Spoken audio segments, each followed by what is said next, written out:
Évangile de Jésus-Christ selon saint Luc, chapitre 10, versets 1 à 12, puis versets 17 à 20.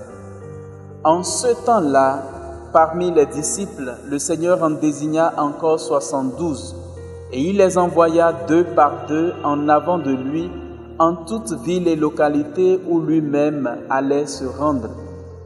Il leur dit: la moisson est abondante, mais les ouvriers sont peu nombreux. Priez donc le maître de la moisson d'envoyer des ouvriers pour sa moisson. Allez, voici que je vous envoie comme des agneaux au milieu des loups. Ne portez ni bourse, ni sac, ni sandales, et ne saluez personne en chemin. Mais dans toute maison où vous entrerez, dites d'abord: paix à cette maison. S'il y a là un ami de la paix, votre paix ira reposer sur lui. Sinon, elle reviendra sur vous. Restez dans cette maison, mangeant et buvant ce que l'on vous sert, car l'ouvrier mérite son salaire. Ne passez pas de maison en maison. Dans toute ville où vous entrerez et où vous serez accueillis, mangez ce qui vous est présenté. Guérissez les malades qui s'y trouvent et dites-leur: le règne de Dieu s'est approché de vous. Mais dans toute ville où vous entrerez et où vous ne serez pas accueillis, allez sur les places et dites: même la poussière de votre ville collée à nos pieds, nous l'enlevons pour vous la laisser. Toutefois, sachez-le, le règne de Dieu s'est approché. Je vous le déclare, au dernier jour, Sodome sera mieux traitée que cette ville. Les 72 disciples revinrent tout joyeux en disant: Seigneur, même les démons nous sont soumis en ton nom.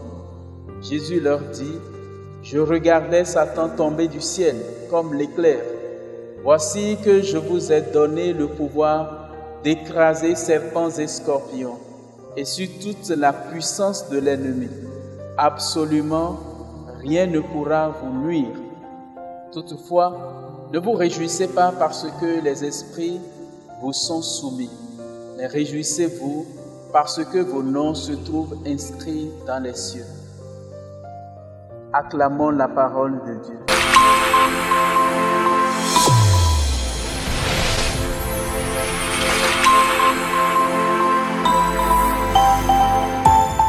Chers frères et sœurs, auditeurs et auditrices de la Sèvre Coaching TV, en ce 14e dimanche du temps ordinaire de l'année liturgique C, recevez nos salutations de la part du Seigneur notre Dieu.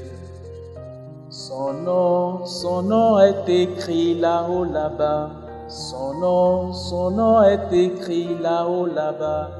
Oui, si ton nom est écrit là-haut, là-bas, c'est le signe que tu es sur le bon chemin. Réjouissez-vous parce que vos noms sont inscrits dans les cieux. Oui, c'est le motif que Jésus trouve pour dire la joie qui doit animer ses disciples à leur retour de la mission. Toute vocation appelle à la mission, mais la mission a aussi ses enjeux. Lorsque les disciples sont partis annoncer la bonne nouvelle, parce que la moisson est abondante, ils n'ont pas craint de marcher tel que Jésus leur a dit. Paix à toute maison dans laquelle vous entrerez. S'il y a là un ami de la paix, votre paix ira reposer sur lui. La mission est donc et sera toujours pacifique.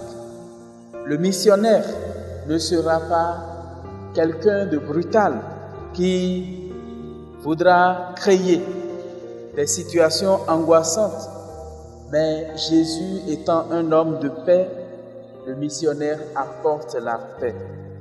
Et Jésus demande cette simplicité aux missionnaires, à savoir manger ce qui vous sera donné. Oui, mais nous devons comprendre que le règne de Dieu s'est approché.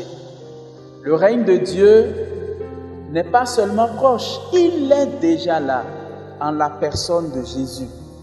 Et voilà pourquoi toute la mission évangélisatrice tourne autour de la personne de Jésus qui est venu révéler le vrai visage de Dieu le Père dans l'Esprit. Ainsi, les 72 disciples qui sont envoyés par Jésus dans les localités où lui-même devrait se rendre reviennent tous joyeux parce que Satan leur était soumis, parce que tout ce que Jésus avait dit s'était déroulé convenablement. Mais le motif qui doit être celui qui poussera l'action de grâce, c'est parce que nos noms sont inscrits dans les cieux. Toi, mon frère, toi, ma sœur, peux-tu dire aujourd'hui que ton nom est effectivement inscrit dans les cieux? Sinon, tâche par ton attitude, par ta conversion, par ton retour à Dieu aujourd'hui, d'inscrire ton nom dans les cieux. Le Seigneur soit avec vous.